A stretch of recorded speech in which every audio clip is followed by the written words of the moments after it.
Mesdames et messieurs, bonjour et bienvenue dans cette nouvelle édition de FC Politique. Et je dois dire qu'on est très heureux à NRTV puisque dès le 3 mars prochain, les séances du Conseil communal de Nyon seront retransmises en direct sur votre chaîne préférée. C'est déjà le cas à Gland qui a déjà une expérience en la matière et ce depuis 2021. Alors, pour en parler, aujourd'hui, j'ai invité les présidents des conseils communaux de Nyon et de Gland. Aymara Buffa, bonjour. Bonjour, merci pour l'accueil. Vous êtes la présidente du conseil communal de Gland. Bienvenue à vous sur ce plateau. Et Daniel Grosjean, bienvenue à vous également. Bonjour. Bonjour Monsieur Cavalieri, merci de l'invitation. Et voilà, et vous êtes le président du conseil communal de Nyon qui inaugure justement ces retransmissions dès lundi prochain. Alors tout d'abord, on va faire un petit peu d'instruction civique. À quoi ça sert ces retransmissions? Quelle est la plus-value de mettre en image les séances du législatif d'un conseil communal? Aymara Buffa, allez à vous qui avez l'expérience. Eh bien, je dirais que principalement, justement, c'est pour tenir la population informée. Ce qu'il y a de super, c'est qu'on peut soit la voir en live, soit se refaire la rediffusion à notre guise. Donc, c'est vraiment une façon intelligente d'amener la population à s'intéresser à la politique communale. Parce qu'il faut s'y intéresser à cette politique communale. C'est le premier échelon de la politique suisse. On parle d'instruction civique. Daniel Grosjean, ça sert aussi finalement aux conseillers communaux. Ils peuvent se revoir, on peut revoir les objets traités, sentir la teneur de ce qui a été dit, par qui, comment et puis de quelle manière. Je crois que vous avez bien résumé le principe. Effectivement, la lecture d'un procès-verbal peut être fastidieuse ou c'est vrai qu'on ne ressent pas les intonations, on ne ressent pas le ressenti qu'il y a eu lieu lors d'une séance de conseil. Et au travers d'un enregistrement, on peut mieux revivre ce qui s'est vécu et comment les choses ont été apportées lors de la séance. Vous voulez sentir chaque groupe représenté au sein du législatif avoir peut-être des affinités avec l'une ou l'autre des personnes qui s'expriment et pourquoi pas rejoindre la politique. Eh bien, regardez, une séance du conseil communal, c'est parfait pour ça. Aymara Buffa, est-ce que vous, au sein de votre groupe, je rappelle que vous faites partie de l'UDC, vous avez peut-être des gens qui sont venus vous voir, qui ont adhéré à votre groupe suite à ces retransmissions? Est-ce que ça aide à ça aussi? Alors, effectivement, ça aide à communiquer sur le flair de lance de chacune de nos groupes ou associations politiques. Puis effectivement, suite à notre prise de position, la population se sent peut-être un peu plus libre de venir nous en parler lorsqu'on nous croise en ville. Ils vous disent quoi? Alors, c'était bien, par exemple, comment est-ce possible que le Conseil n'ait pas adhéré aux dernières propositions faites par des conseillères et conseillères au sujet de la sécurité, par exemple. Donc, c'est cette prise de position ou de tension que l'on peut avoir après un conseil communal. Eh bien voilà, tout ce qu'on peut découvrir en suivant un conseil communal en direct. Allez, on va vous allécher un peu avec le menu des prochains conseils communaux. Alors, c'est vous qui ouvrez les feux avec Nyon. Et puis, il y a un énorme préavis qui est déposé. Il concerne Pertan. C'est la seconde mouture de ce préavis consacré à Pertan. Et la municipalité l'a présenté hier. Ça y est, on se recentre sur l'essentiel. Un parking de 450 places enterré sur 3 étages et en surface, un parc arboré et végétalisé. On regarde la municipale en charge du territoire, Stéphanie Schmutz, qui nous en parle. Ce nouveau projet fait suite aux remises en question qui avaient été faites du premier projet à propos du patrimoine, tant des constructions que patrimoine arboré. Nous avons dû redéfinir un projet plus simple, sans la galerie commerciale, sans la médiathèque, tout ça pour conserver ce patrimoine. Alors il reste l'important, je dirais l'essence même du projet, c'est-à-dire en parc vert, parc qui lutte contre ce point chaud qu'est le parc Pertan à l'heure actuelle, donc en parc de verdure, et puis 450 places de parc en souterrain. L'emplacement du parking était un enjeu majeur puisqu'il fallait à la fois conserver les arbres, ce qui n'était pas le cas du projet précédent, qu'il fallait conserver une grande partie pleine terre. Donc plusieurs études ont été faites pour définir l'emplacement, un emplacement qui permettait une entrée proche de l'arrivée des véhicules au centre-ville pour empêcher que les véhicules, la circulation fasse le tour du parc Pertan comme c'est le cas à l'heure actuelle.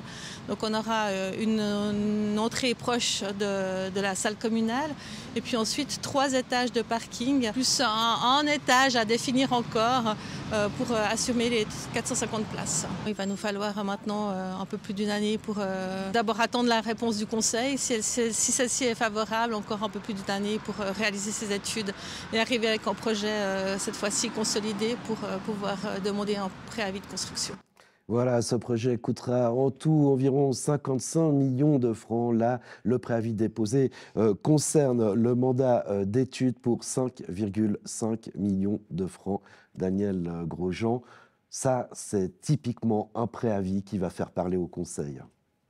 Indéniablement, c'est clair qu'un préavis comme ça passe pas inaperçu, d'autant plus que la place Pertan, d'autant plus de son emplacement central, c'est un sujet qui est discuté depuis de nombreuses années et qui a été présenté déjà une fois, le premier projet qui a été présenté déjà pour une étude, et la municipalité avait dû revoir sa copie et maintenant nous présenter un nouveau projet qui prend en considération les remarques et les nouveaux contours où il était possible de réaliser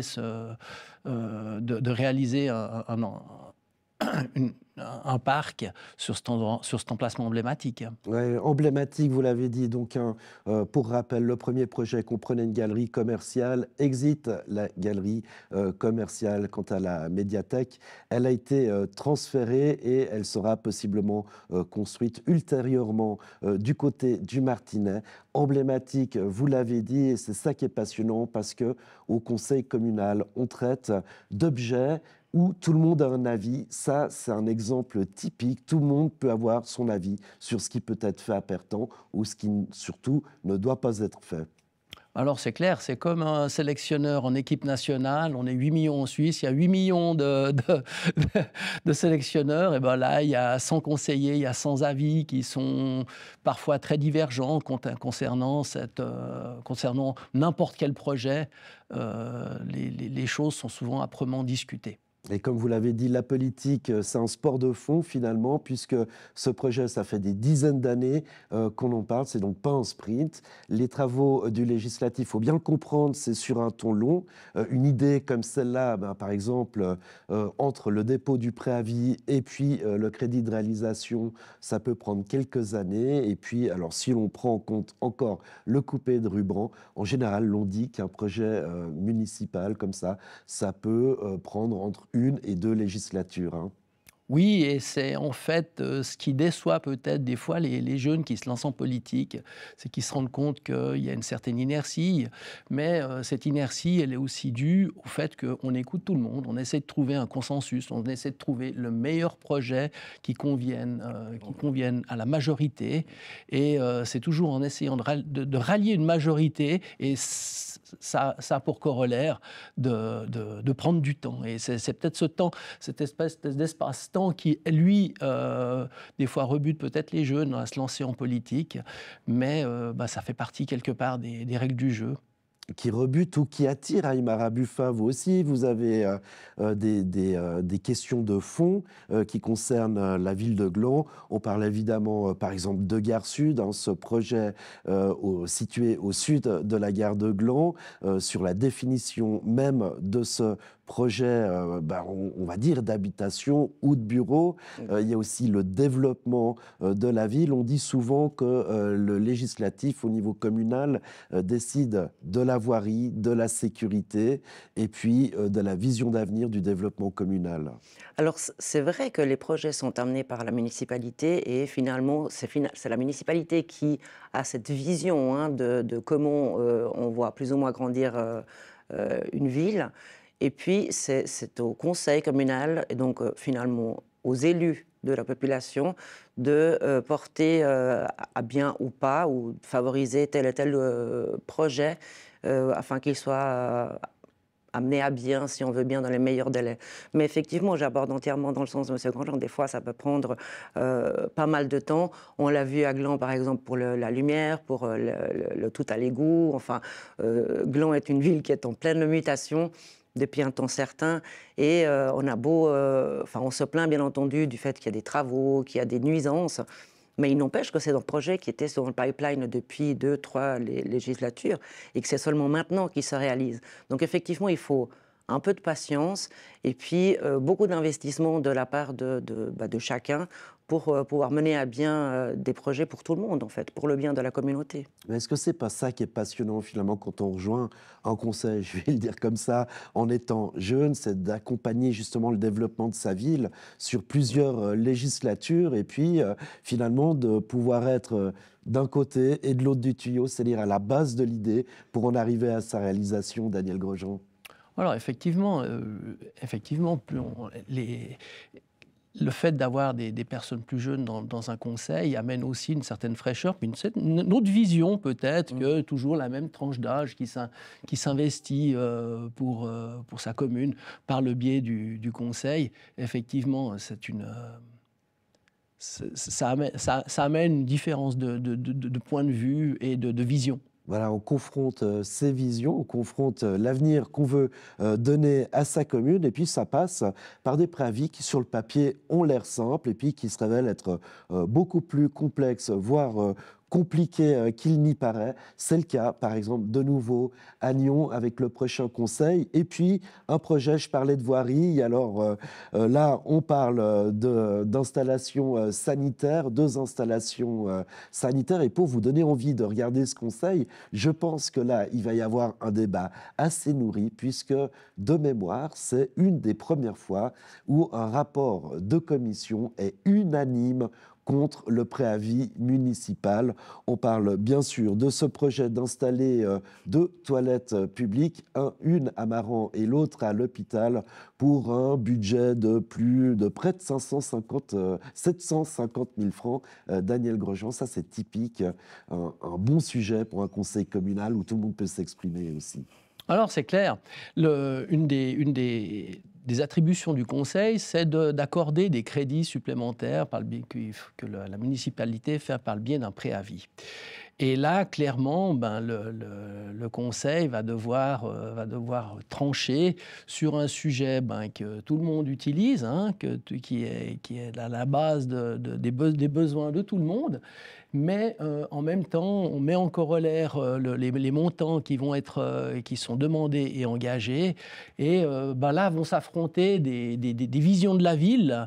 Est-ce qu'on souhaite typiquement juste un toilette et puis on se dit ouais mais alors le montant est démesuré juste pour les toilettes, ou est-ce qu'on se pose la question mais en définitive qu'est-ce qu'on va nous offrir, qu'est-ce qu'on aura pour ce montant, quelle est l'offre qu'on va offrir, et est-ce qu'on sort du périmètre de dire j'offre juste un toilette, ce qui est pas le cas ici. Ce qui est le cas ici, étant donné qu'il y a une espèce de lieu de rencontre. Alors, lieu de rencontre autour des toilettes, on me dirait que ça peut paraître un peu bizarre, mais en définitive, on redéfinit un peu la ville et des besoins des gens d'avoir des lieux.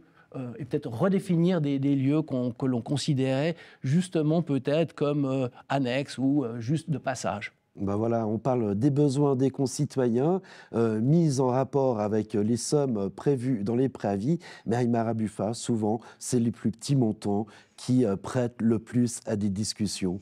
Alors, c'est vrai. c'est vrai que souvent on est confronté, on se trouve face à des préavis dont les montants semblent dérisoires vis-à-vis du budget dont la commune dispose.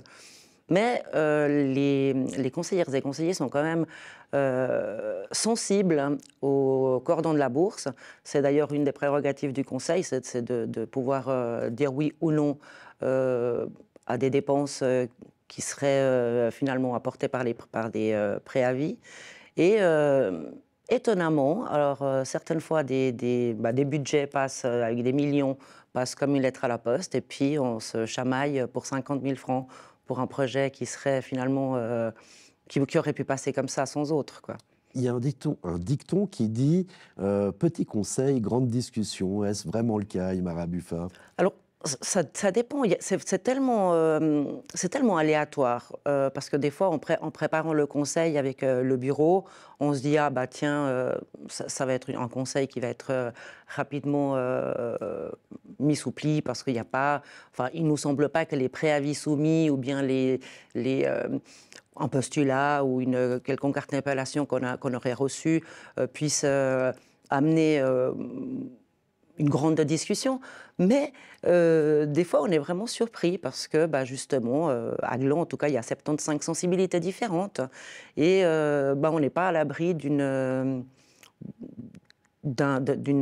prise de position ferme de la part d'un ou d'un autre conseiller. Alors, donc c'est ça qui est vraiment intéressant finalement. Prochain conseil de Gland, qu'est-ce que ce sera? Est-ce que ce sera un petit conseil avec des grandes discussions, un gros conseil en termes de dépôt de préavis, de rapports traités, avec de petites discussions? À ce jour, donc notre prochain conseil aura lieu le 13 mars. À ce jour, la municipalité nous a fait part de 2 préavis qui, à mon sens, ne devrait pas apporter beaucoup de discussions. L'un, c'est par rapport à des luminaires au tennis. Donc, comme on a l'habitude à Gland de changer les luminaires, voilà, ça devrait le faire. Petite pique au passage. Oui, mais enfin, ça va dans l'ordre des choses. Finalement, dans la vision de la municipalité, effectivement, c'est un préavis qui est proactif. Donc, à mon sens, il n'y a pas beaucoup de discussions. L'autre préavis concerne justement une plus large marge de manœuvre offerte à la municipalité afin de pouvoir faire des achats immobiliers sans devoir passer à chaque fois par des conseils complémentaires. Donc, finalement, c'est 2 préavis qui vont dans le sens d'une plus large marge de manœuvre et de pouvoir statuer rapidement afin de ne pas péricliter la situation de la commune. Donc je trouve que c'est vraiment chouette. En plus, on aura le rapport d'une commission concernant la motion Pellet qui consistait justement au règlement du centime culturel. Et puis après, il y aura, on a reçu l'information la semaine dernière, la municipalité va aussi apporter une réponse au postulat que j'avais déposé avant mon mandat de présidente. Voilà, je suis avec les 2 présidents des conseils communaux de Nyon et Gland et il y a une question qui est arrivée, portée par le Conseil d'État. C'est la révision de la loi sur les communes. J'ai reçu au début du mois la présidente du Conseil d'État, Christelle Luisier-Bredard. On l'écoute et on revient ensuite en plateau. Aujourd'hui, ce que nous souhaitons, c'est que les communes dans ce canton soient fortes, qu'elles soient outillées de manière à pouvoir assumer leurs compétences. Les questions d'intercommunalité, c'est un vrai souci. La question des finances communales, la question de la surveillance de l'État, et puis la question du rôle politique des autorités communales. Et ces 4 pôles de thématiques ont été les axes choisis par les communes pour revoir cette nouvelle loi. Il y a aussi une question de taille des législatifs qui est abordée avec plusieurs catégories désormais, et puis des catégories qui sont abaissées en fonction du nombre du corps électoral, c'est ça. Expliquez-nous un petit peu quel était le but. On voit aujourd'hui que beaucoup de communes ont de plus en plus de mal à avoir des représentants politiques, et donc on s'est demandé si cette taille pouvait aussi être revue en fonction justement de la taille des communes, aux communes de nous dire si c'est une bonne mesure ou non. Au niveau des conseils communaux, le but c'est d'éviter la cogestion. Alors qu'est-ce qu'on reproche à ces conseils communaux ? Alors aujourd'hui, on a beaucoup de demandes à l'État d'intervention sur des différends qui existent sur les compétences entre les conseils communaux et généraux et les municipalités. Et c'est vrai que ce n'est pas toujours simple de savoir ce qui relève d'une municipalité et ce qui relève d'un conseil, ce d'autant plus que dans le dispositif cantonal vaudois, le rôle du législatif communal, il est moins étendu que par exemple le Parlement cantonal. Et donc, c'est dans ce contexte-là qu'on a voulu simplement clarifier les compétences pour finalement éviter ce type de problème qu'on peut avoir. Eh ben voilà, pour Christelle Luzier-Bredard, alors est-ce que ce sont des sujets discutés peut-être dans les coutures des conseils communaux? Daniel Grugeon, vous faites partie d'un groupe politique, le Parti indépendant nyonnais, qui est vraiment un parti nyonnais. Est-ce que ça, c'est une thématique dont vous discutez au sein de votre groupe et qu'est-ce que vous attendez de cette nouvelle loi sur les communes? Alors déjà, cette nouvelle loi, actuellement, elle est en consultation. On est tous en train de la lire. On va monter des groupes de travail pour pouvoir émettre des avis sur cette nouvelle loi. Mais a priori, éviter la cogestion, redonner du pouvoir aux communes, là, je prends que quelques thématiques. Oui, alors effectivement, dans la lecture que j'ai pu en faire actuellement, il y a une certaine volonté aussi de simplification de certaines compétences, de certaines tâches. Dans cette consultation qui a lieu, ouais, c'est vraiment, on est en lecture actuellement. Donc pour l'instant, pas trop d'avis dessus, des indépendants. En face de vous, Aymara Buffa fait partie d'un parti justement qui est très fortement représenté dans les conseils communaux, mais aussi au niveau du district, au niveau communal, au niveau cantonal, au niveau de la Confédération, c'est l'UDC. Alors là, est-ce que ça en discute de cette nouvelle loi sur les communes? Alors effectivement, au sein de notre groupe, on en discute. Alors, on ne peut pas trop se positionner parce qu'effectivement, on est en pleine étude. J'ai pris le temps de lire les 51 pages. 56. Alors moi, il y en avait 51. Oui. Voilà. Du projet finalement. Et c'est vrai que c'est costaud en fin de compte. Il faut vraiment, comme ça, en première lecture, ça semble très positif. En tout cas, c'est mon sentiment, parce qu'effectivement, c'est remettre au centre des préoccupations les conseillères et conseillers, la population. Donc je trouvais que c'était pas mal. Mais encore une fois, il y a certainement des petites finesses qu'il serait raisonnable de bien, comment je peux dire, de bien appréhender. Alors, ce qui fait beaucoup parler, c'est notamment les intercommunalités. Ce projet prévoit finalement la fin de ces intercommunalités au profit d'autres structures, privées ou publiques-privées. Oui. On s'inquiète du côté de Région de Nyon. Alors, Aymara, faut-il s'inquiéter pour une association de communes telle que Région de Nyon? Alors, lors de l'interview avec Madame Luzier-Bredard, elle-même disait que Nyon Région était une exception. Donc, je pars assez du principe que si les hautes instances estiment que c'est une exception, eh bien, tant que le projet ne sera pas mis sous clé, on va laisser ça comme ça. D'accord. Un commentaire, Daniel Grosjean? C'est vrai que ces intercommunalités sont souvent une frustration de la part du Conseil, parce que ce sont des sujets qui échappent totalement au Conseil. C'est juste une ligne dans le budget qui a été décidée par un collège de conseillers propres à cette intercommunalité. Et en définitive, effectivement, c'est plutôt, d'un point de vue conseiller, c'est plutôt des frustrations, ces associations. Cependant, ça reste des nécessités. Hein. Je veux pour preuve la police, les pompiers. Il y a une nécessité de pouvoir mettre en commun des intérêts, et des intérêts tant opérationnels que financiers. Je pense aussi, si je peux rebondir sur le sujet, c'est que si les conseillers se sentent un peu frustrés par certaines prises de décision dans des conseils intercommunaux, c'est peut-être aussi par un manque d'information. Souvent, et on le voit en tant que président du conseil, on demande aux représentants des conseils intercommunaux s'ils veulent prendre la parole, s'il y avait des informations qui auraient dû être relayées au sein du conseil. Et je dois dire que ce n'est pas récurrent que les conseillères et conseillers prennent la parole à ce moment-là. Donc c'est peut-être aussi à ce moment-là que l'information se dissout et ça crée peut-être ce genre de pas d'animosité, mais de